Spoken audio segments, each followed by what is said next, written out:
Welcome to Advisor Talk with Frank LaRosa.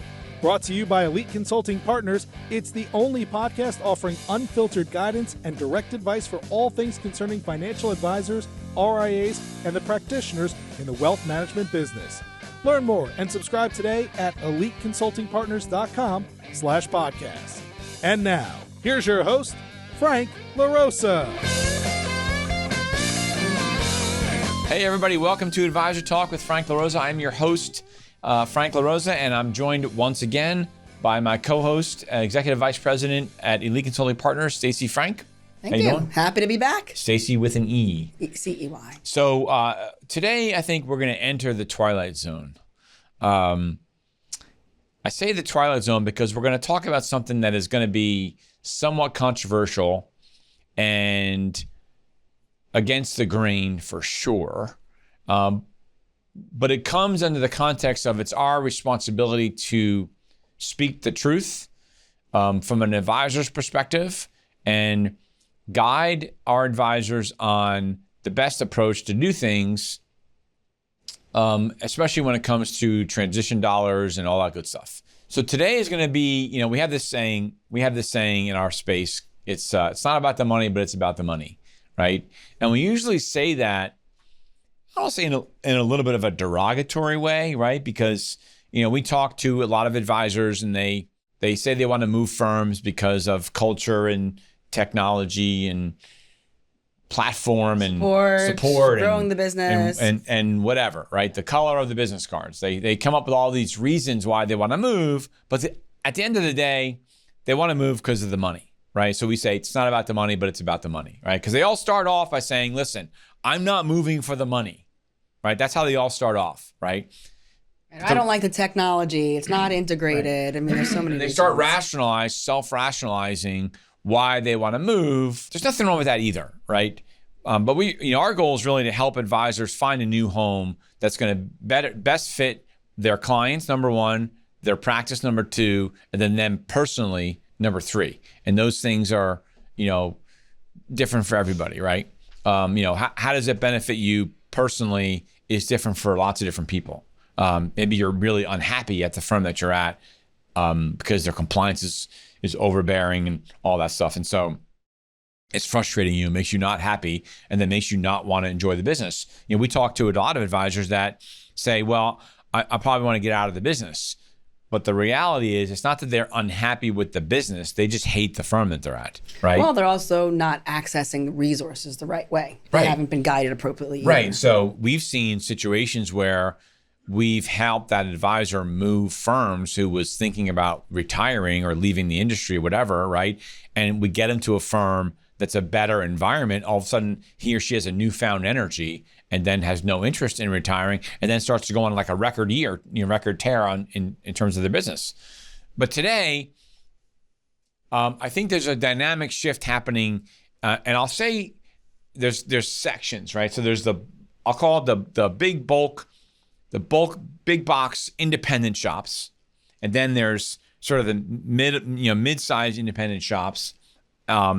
And then small, less than 100 advisor shops, right? Well, the usual suspect, traditional independent firm. Yeah, so what you're referring to. For our conversation today, we're going to talk about sort of the traditional top 10 independent broker dealers, right?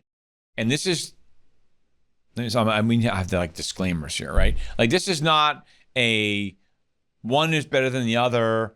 This firm is bad, that whatever. This is actually really about, they're all basically the same, right? This is the problem here, is that they're all more or less the same. Their cultures are similar. Their technology is similar. Now they'll tell you that, our culture is so much better than the other person's culture, right? And of course, no firm is going to say their culture stinks. We care more about the individual advisor. Oh, no, you should go to that firm because their culture is better than ours, right? No firm's going to tell you that. So you have to basically take that on a wink and a nod, right? Or the technology. Oh, our technology is way better. Oh, no, our technology is better. Truth of that matter is most advisors only use 10 or 15% of the technology that's on their desktop anyway. Right, and they're all pumping in hundreds of millions of dollars into technology. They so all there's are. going to be enhancements no matter how you cut So it. who spent 450 million? Who spent 350 million? Right. Like, it's like, I don't know. It's like we get the idea, right? Everyone knows that technology. Compliance wise, I would say all of those firms, all of these top tier firms,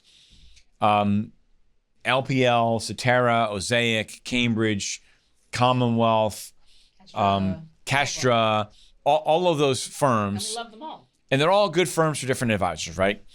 But they're all they all fit into the same world now, where the disparity between the firms isn't that big anymore, right? They all have compliance. They all have to follow FINRA rules. They all have, Raymond James, Ameriprise, another one, right? Plus or minus. So if you're an advisor, what I think you need to understand today, and this conversation is going to be about the money, right? So today it's not about the money, but it's about the money. Today it's about the money. If you're an advisor that moved firms years ago, and you moved and you went to one of these independent firms. Again, I'm not from a wirehouse firm. From a wirehouse firm, okay. Or because that's where everyone was coming from, right? Right. More or less, that's where the flow has been coming from. And you were doing $1 million when you left. You probably got very little to make a move. You probably got 10%, 20%, maybe 200, 300 grand. Yeah, you got a couple $100,000 for the inconvenience of having to move because it wasn't e-signature. The platform maybe wasn't as good as it used to be, right? Or wasn't as good as it is today. Now all of a sudden you're doing $4 or $5 million, and you have $600, $700, $800 million in assets that you've collected, right? But now these firms are giving 70, 80, 90, 100. That some of them are T12, some of them are AUM based, but a lot of them are AUM based. So they're giving you 80 basis points, 100 basis points, 125 basis points. Plus back ends, 50 basis points. It's a lot of money. And on a previous episode, we talked about why you don't necessarily need to sell your practice or sell a piece of your practice if you're looking to monetize in some form or fashion. And this is what we're talking about. The amount of money that's being offered today, because the interest rates are where they are, is unprecedented. I've been doing this for 30 years now, right? So I started in the business in 1994 as an intern in April of 1994, right? So what's that, 30 years, right? You're old. I'm fucking old. I feel old too. I'm the same age. Yeah, right. Yeah, so I feel like 1984 maybe. Anyway, the amount of money that we're seeing being thrown around to these advisors is unprecedented. And candidly, we have an obligation to let everybody know that I think right now it's okay to move for the money. I've never been a proponent of that. I've always said if you're just moving for the money, it's not going to end well for you, right? That's because there was a huge disparity with a lot of firms. Well, because you don't want to make the wrong decision. Because we always said we could argue if you go to the wrong firm, then the money doesn't matter. Right. The wrong firm for your business. Right. And I think the disparity, and so that means if you don't want to be at a big firm anymore, right? That's a different story. There are these big box firms, and then there are smaller firms that aren't going to pay you a lot of money to move to them, right? But they do have a little bit of a different culture. You do have a direct line to the CEO of the organization. You do know them personally. That's a different story. That's a different value prop, right? But if you're one of those practices that says, I need to be at a big firm, I don't want to work for a firm that only has 150 advisors, right? Or something to that effect, then you're in that wheelhouse that we're talking about in this conversation. And you need to seriously be looking at whether or not it's the right time for you to make a transition. I think that I'm going to make a statement here. This is not a political comment. It's just what I see, right? I think if Trump gets into office, which it seems like that's going to happen, it's only a matter of time before they lower interest rates, right? Which means that the money that these firms are making on higher interest rates on the cash balances that they have from all their clients, I can see the deals coming down to a degree. And so I don't really know if we're going to see these deals for as long as we might, as you might think that they're going to be around. Well, there's 100 basis points on my assets is going to be around forever. I don't know about that. What I do know is they're being offered right now. What I do know is that transitioning your practice doesn't take you as much time as you would think, especially if I'm talking to an advisor that was at a wirehouse that moved to independence, right? So you were handcuffed with what you could take before you moved. Now, if you're at an independent shop, you're not. You own the data. They're your clients. You have all their files. You have, the process to make the move is so much easier. And the deals, you were talking about a couple of firms without using names because we're not going to talk about deals right now. But you were telling me about one firm that used to offer like 20%. Yeah. Traditional transition dollars, if it's a firm on T12, not assets, that's what I'm referring to. Was somewhere in the 20 to 30% range. And this is not... And 30 was like high. That had to be like $1 million producer that was 80% fee-based. All on platform. Right. But recently I had a conversation with one of the longstanding business development folks there, and they're quoting me like 60 to 80% of trailing 12. Again, heavier advisory on platform. But that is like quadruple for what this firm, because that was not their mantra. They're not the firm of offering a lot of transition dollars. Right. And now they feel they have to in order to get any kind of opportunities or at-bats. Yeah, you have to. And so I think almost like as a collective, almost like if there was if you talk about the financial advisors as a collective, because of the amount of movement in the industry, these firms have now been forced to move their deals up in order to stay relevant and compete, to even get at the seat at the table, get an at-bat with a $2 million advisor that's looking to move, because there was too much disparity between that advisor seeing 80, 90% from one firm and then another firm of similar size, 20%. Like, that's too much for the advisor to even ask to give up because your culture isn't that great. Right, it wasn't even close. It wasn't even close. Yeah, like everyone's got great culture. I mean, there's pluses and minuses to every. It's like, I don't know. It's like families, right? Every family has, they call them family dynamics, right? Let's not go there. Yeah, right. Every family has family dynamics, and so no family's perfect. Every family has issues. It's no different than a broker dealer. Every broker dealer or RIA, you can throw RIAs into that bucket. They all have their quirks, and they all have the crazy uncle and the all that stuff going on, right? But nowadays, I just think that there's this opportunity for, if you're an advisor of substance and you feel like there might be a right time for you to make a move. I just feel like there's this opportunity where the deals are at an all-time high.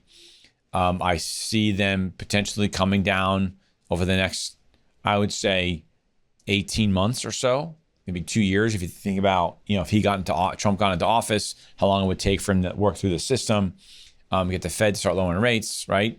The economy starts doing whatever it's going to do, even though the economy is, I guess, pretty good right now. And I don't think you need to be bashful about it anymore. I was just going to say that. I was going to use the word bashful. What? Don't be bashful when we ask the question, because we often do, in rank order of importance for you to make a transition, for you to have reasons for a transition. Where do the economics come into play?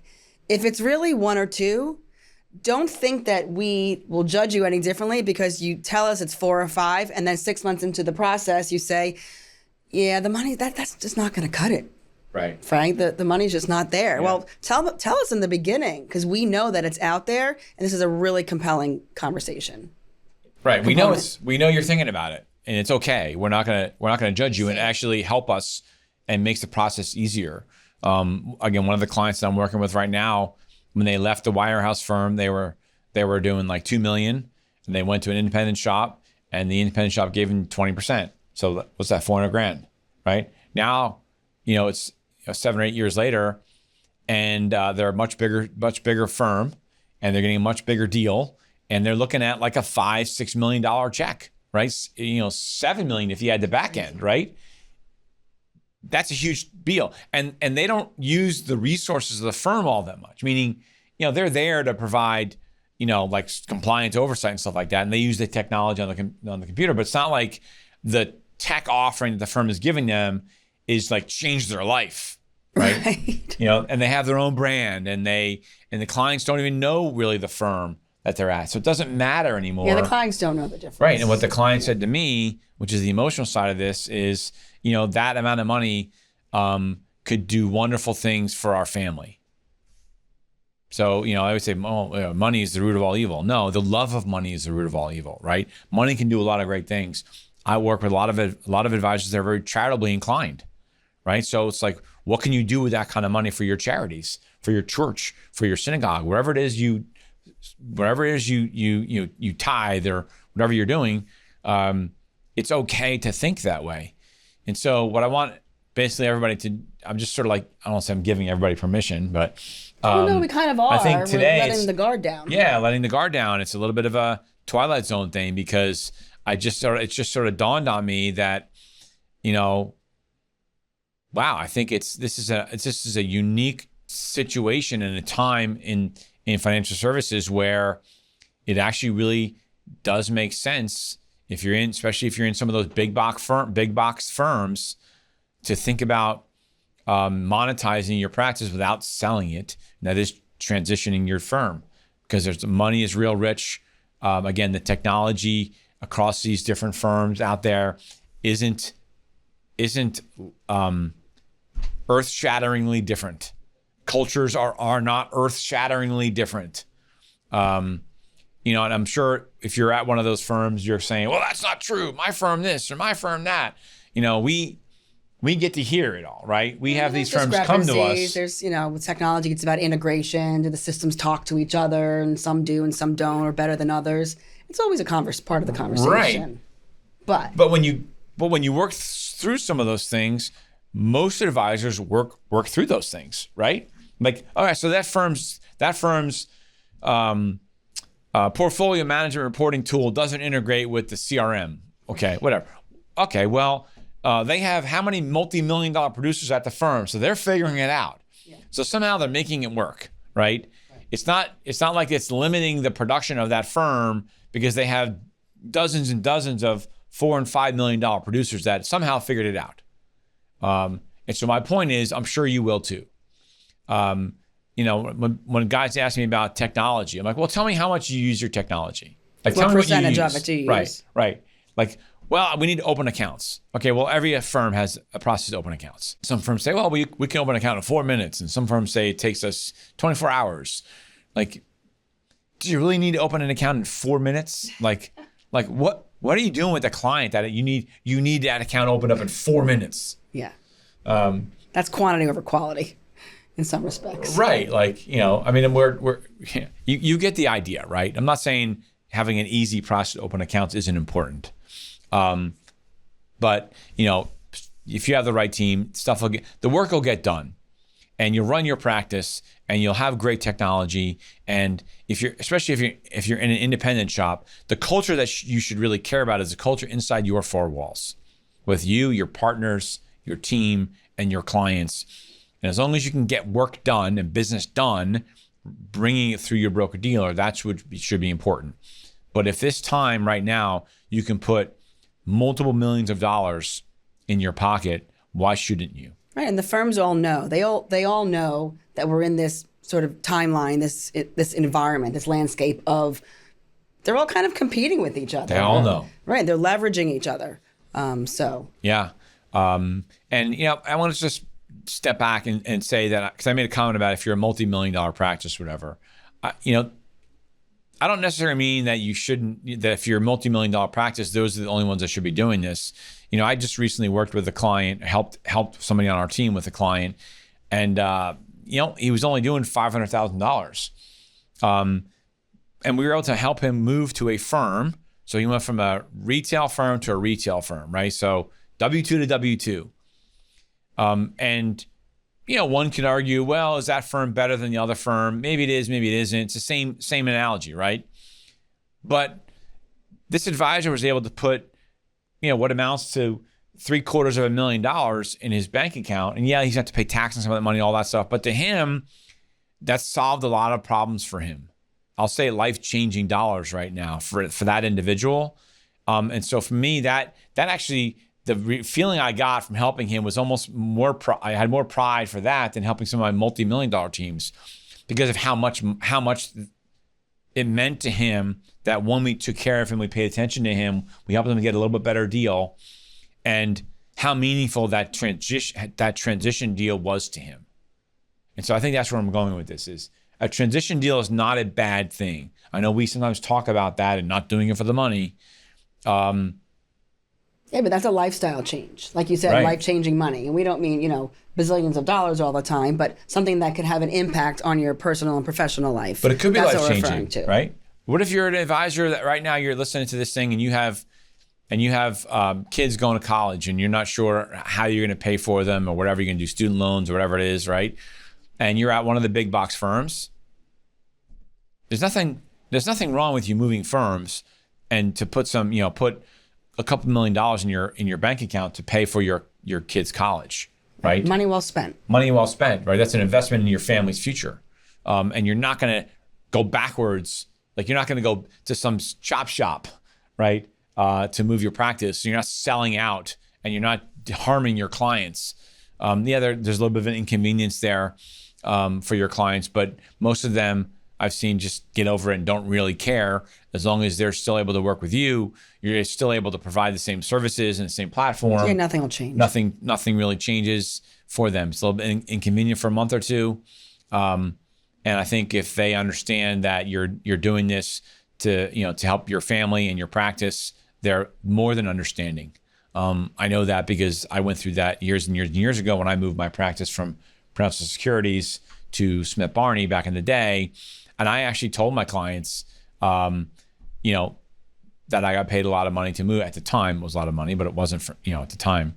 I think I was doing $300,000 and my total deal was $250,000, right? But at the time, and my clients were, congratulations, I'm so happy for you. Like I told them. There were some other reasons also, but I wasn't shy about the fact that I was getting paid to do this. And I don't think you should worry about that. I think it's admirable that a firm is willing to pay you millions and millions of dollars to move your practice to them. And I would be telling my clients that.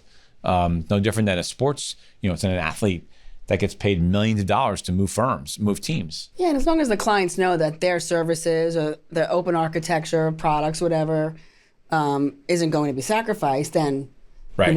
If you're the advisor, you probably have a strong relationship with your clients. They're going to pretty much do whatever right. you suggest. And look, they trust you. I can tell you this, here at Elite, I can't speak to the other firms, but we're not going to let you make a mistake in terms of going to a place that is going to be different, right? Doesn't have the capabilities that you need for your firm. Like if you're doing, if you do a lot of 1031 exchange business, I'm just picking a random topic, right? We're not going to let you take a check from a firm where you're not allowed to do 1031 exchanges, right? That's not good. That's not a good thing. So we're going to do like for like, but there's a lot of likes out there. So just take that as a warning. If you want to have a conversation with us about it, you want to explore just to see what your practice might be worth, not selling, but it's in a transition, and you're interested in talking to some of these firms, we're happy to help. Came across an instance, as many of you know, that there's a lot of acquisition going on between firms. Yeah. And some of the firms are saying that, we will have a fixed income opportunity. We will have a bond desk and trading opportunities. And the firm's acquiring the other firm, and the advisors are getting there, and we're hearing they don't have anything like that. It was in the works. Right. So wouldn't it have been a better decision to go through a little bit of due diligence, to take the large check, to make the transition and have what you really want? Right. So that's I know we did a podcast on that a while ago, but it comes into play here too. Yeah. So there's lots of dynamics at play. But I do think that having been in this business for a long time, I think I can definitely see these deals come down versus go up. It's more than likely they're going to go down than go up. And right now, at the top firms, I don't see a ton of difference in the firms. I'm not saying, again, if you're at firm A and you're listening to me and you're going to get pissed off at me and say, well, we're much different than these other firms. From your perspective, maybe, but from the eyes of a financial advisor, maybe not so much. But if you have any interest in exploring this with us, just obviously give us a call. You can reach Stacey at eliteconsultingpartners.com, and my number is 856-816-6322, and Frank at eliteconsultingpartners.com, and you can call me at 856-316-4651, and we are eager to help you. We will tell you the good, the bad, and the ugly, whether or not it makes sense for you or not, and if it's the right time for you or not. So anyway, we look forward to talking to you, and thanks for watching. Thanks again. Thanks for listening to Advisor Talk with Frank LaRosa. If you're looking for more advice or solutions on any topics in the financial services industry, or you just want to subscribe to our podcast, head on over to eliteconsultingpartners.com/podcasts.